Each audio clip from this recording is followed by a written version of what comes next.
On May 3rd, 2024, a reporter asked Max Verstappen a simple question at the Miami Grand Prix press conference. Was he angry that Adrian Newey was leaving? Verstappen paused. He looked directly into the camera, and then he said something that no reigning world champion had ever said about his own team. I don't blame him. Formula One is a shark tank. You have to prioritize yourself. That answer was broadcast live. Every journalist in that room heard it. Every team principal watching the feed heard it. And almost nobody understood what Verstappen was actually saying. He wasn't talking about Newey. He was warning us that the most dominant team in Formula One history was already falling apart. To understand why that press conference moment was so significant, you have to go back to what Red Bull looked like just 12 months earlier. In 2023, Red Bull won 21 out of 22 races. Verstappen scored 19 victories in a single season, a record that had never been achieved before in the history of the sport.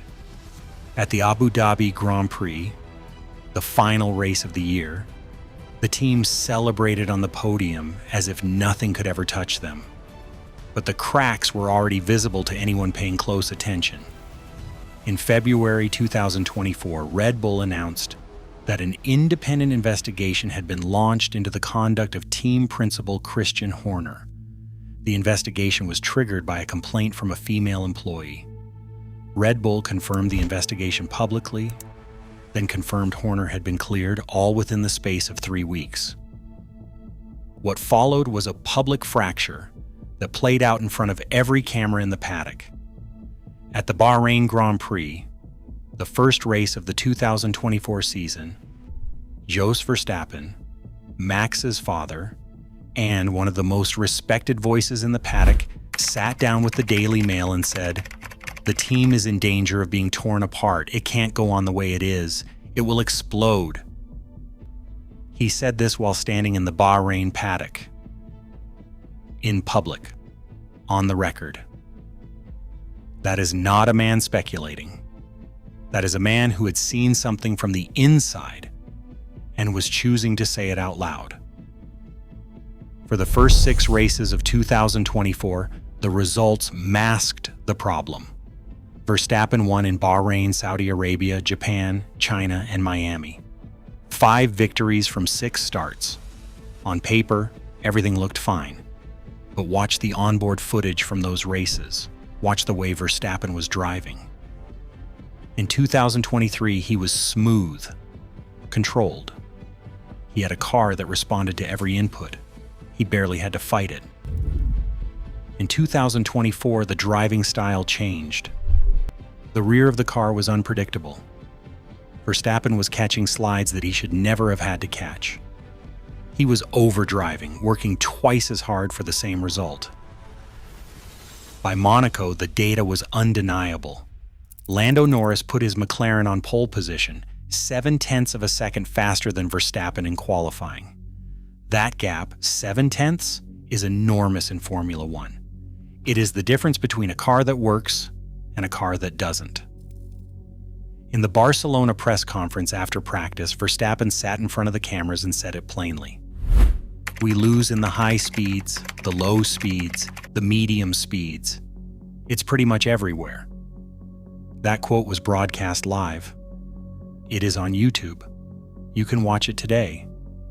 A 4-time world champion telling the world on camera that his car is losing everywhere. That is not a driver complaining. That is a driver issuing a public warning. Before we get into what happened next, because this is where the story gets darker, if you're watching this and you want more Formula One stories that go deeper than the highlights, hit subscribe. Lab Sports exists for exactly this. The real stories, the moments the broadcast cameras caught but nobody analyzed. There are more coming. Now let's talk about the Exodus, because this is where the warning became a reality. On May 1st, 2024, 2 days before Verstappen's Shark Tank press conference, Red Bull announced that Adrian Newey would be leaving the team. Newey had been at Red Bull since 2006. He had designed every championship-winning car the team had ever produced. His departure was announced in a brief press release. Aston Martin then confirmed they had signed Newey for a reported £30 million per year. That figure was reported by multiple outlets, including the BBC and Sky Sports. It was not a rumor, it was a confirmed contract. Then, in August 2024, sporting director Jonathan Wheatley announced he was leaving Red Bull to become team principal at Audi. Wheatley had been at the team since 2006. He was the architect of Red Bull's legendary pit stop operation, the fastest in the sport for years. Then Will Courtney, the head of race strategy, signed with McLaren. He had been at Red Bull for 20 years. Rob Marshall, the chief engineering officer, had already left for McLaren months earlier. 4 of the most senior technical figures in the team, gone. Within the space of 1 year, watch the press conferences from this period. Watch Verstappen's face when journalists ask him about the departures. He answers carefully. He says the right things. But his body language tells a different story. He is a man watching his team dismantle itself in real time. The on-track consequences became impossible to ignore in the second half of 2024. At the Hungarian Grand Prix, Verstappen was involved in a collision with Lewis Hamilton. The incident itself was broadcast live around the world. But what happened on the team radio after the race was the moment that revealed everything. Verstappen's voice on the radio was not the voice of a driver who had just had a bad race. It was the voice of a driver who had been fighting a losing battle for months and had finally run out of patience. He was not just angry about Hungary. He was angry about Barcelona, about Monaco, about every race where he had been asked to perform miracles in a car that was no longer capable of miracles. The media covered the incident as a story about Verstappen's temper. They missed the real story. The real story was that Verstappen had warned the team, publicly, repeatedly.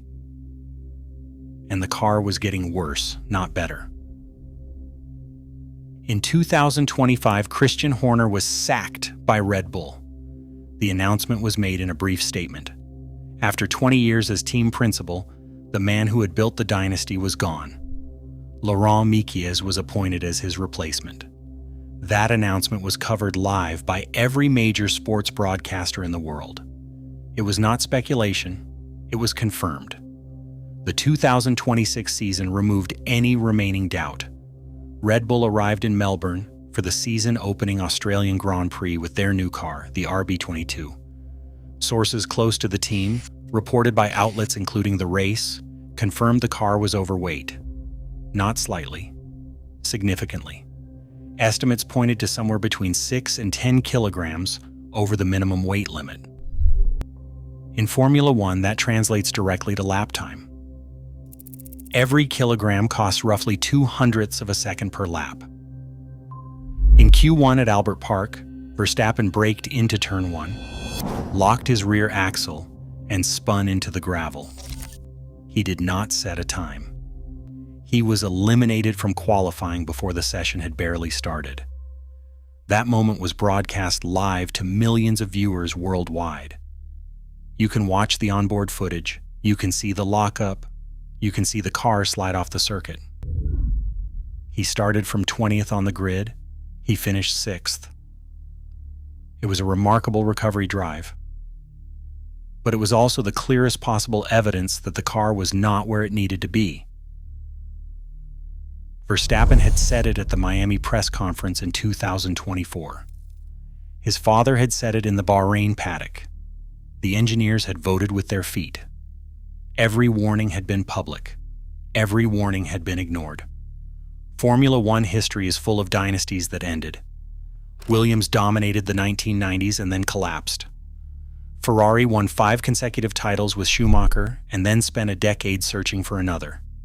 Mercedes won 8 consecutive Constructors' Championships, and then the regulations changed, and they fell back. But those collapses came from outside. A rule change, a budget crisis, a sudden shift in the technical landscape. The collapse of Red Bull came from inside. Max Verstappen is not a driver who speaks carelessly. Every word he says in front of a camera is calculated. When he stood at that Miami press conference in May 2024 and called Formula One a shark tank, he was not making small talk. He was issuing a diagnosis. He had seen the investigation. He had seen the engineers leave. He had felt the car getting slower beneath him. And he had said on camera in front of the world, "Something is very wrong here. The footage exists. The quotes exist. The lap time data exists. The qualifying results exist." Verstappen warned us about Red Bull. He did it publicly. He did it repeatedly. And nobody listened.